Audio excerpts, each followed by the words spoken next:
বাজার সদাই সব করা শেষ। কি ভাবছো আজকে আবার কি চলছে, তাই তো? আসলে আজকে আমরা 14 জন শবে বরাত উপলক্ষে নিয়ত করেছি আজ রোজা রাখবো। গত রাত 12টা 30 থেকে 5টা 30 পর্যন্ত রান্নাবান্না থেকে শুরু করে সবকিছু শেয়ার করব এই ছোট্ট ভিডিওতে।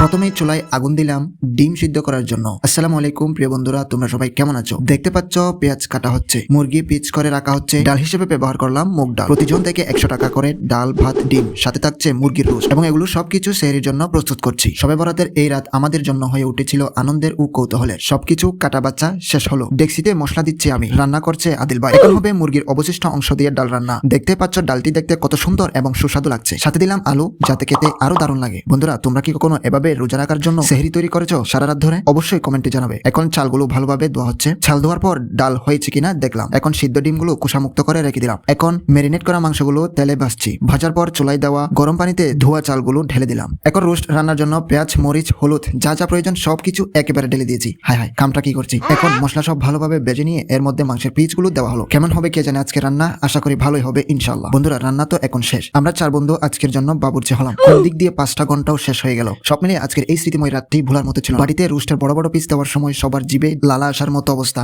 যাই হোক, আল্লাহ পাক আজকের এই সামান্য ইবাদতটুকু কবুল করুন। আমি বাটিগুলো যা যার মতো নিয়ে এলাম এবং বসে খুব তৃপ্তি সহকারে সেহরি খেলাম। এই ছিল আজকের ভিডিও। সবাইকে ধন্যবাদ ভিডিওটি দেখার জন্য।